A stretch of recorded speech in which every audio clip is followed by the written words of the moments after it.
BNP মাঠে ছিল। একদিনের জন্য ফ্যাসিস্ট হাসিনা বিরোধী আন্দোলনের মাঠ থেকে কোথাও সরে যায় নাই। দয়া করে আপনারা বিভ্রান্তিকর কোনো কাজ করা থেকে বিরত থাকবেন।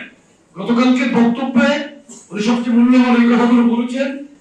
বিএনপির ভারপ্রাপ্ত জনাব তারেক রহমান, শহীদ রাষ্ট্রপতি জিয়া রহমানের 89তম জন্মবার্ষিকী উপলক্ষে আমরা শীতবস্ত্র বিতরণ করেছিলাম এবং বিভিন্ন কর্মকাণ্ড সামাজিক কর্মকাণ্ডের মাধ্যমে আমরা গণতন্ত্র স্থাপন করেছি। আজকে একটি অনির্ধারিত সাংগঠনিক বেতন বিনিময় করার জন্য মূলত আমার এখানে আসা। এই ক্ষেত্রে আমি নেতা কর্মীদের প্রতি একটি কথা অনুরোধ রাখতে চাই, আগামীতে আপনাদেরকে রাজনৈতিকভাবে মাথা থেকে সংগঠনকে শক্তিশালী করার জন্য কাজ করতে হবে। আমাদের ভারপ্রাপ্ত চেয়ারম্যান জনাব তারেক রহমান কিন্তু গতকালকে একটি বক্তব্য দিয়েছেন যে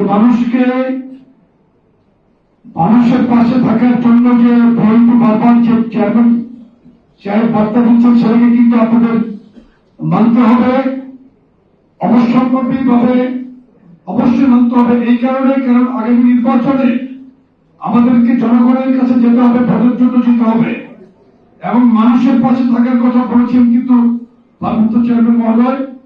আপনারা সেই জিনিসগুলো আপনাদেরকে আবার আমি রিপিটেডলি বলার জন্য কিন্তু এখানে আমার আশা। নেতা কর্মীদের প্রতি গতকাল একটি বার্তা দিয়েছেন বিএনপির একটি কেন্দ্রীয় প্রোগ্রামে উনি গতকালকে যে বক্তব্য দিয়েছেন ওখানে উনি নেতা কর্মীদের প্রতি বলেছেন, মানুষ হিসেবে হয়তো আমরা বিভ্রান্ত হতেই পারি, কিন্তু যেই পরিস্থিতির ভেতর দিয়ে এই মুহূর্তে আজকে এসে দাঁড়িয়েছি সহকর্মীবৃন্দ আমি, আর এটা ভারপ্রাপ্ত চেয়ারম্যান মহোদয়ের বক্তব্য, সহকর্মীবৃন্দ আমি বৃন্দভাবে আপনাদের কাছে অনুরোধ করবো দয়া করে ওই মোটরসাইকেল ওয়ালাদের ভিড় করতে দেবেন না। কাদের বুঝাইছে?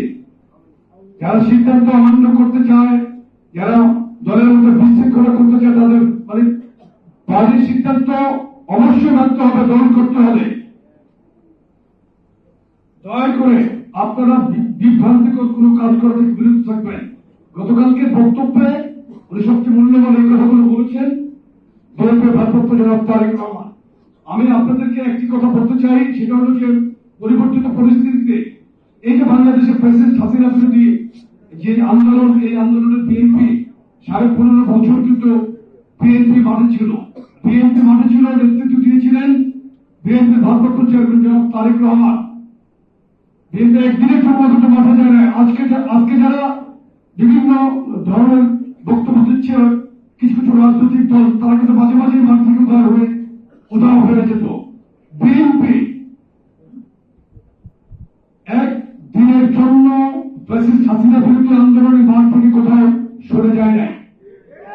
এই যে অবদান 15.5 বছর মহিউদ্দিন ফখরুদ্দিনের 2 বছরের এই যে অত্যাচারের যে স্টিম রোলার আমাদের উপর চলমান ছিল, 2007 একটি তথাকথিত রাষ্ট্র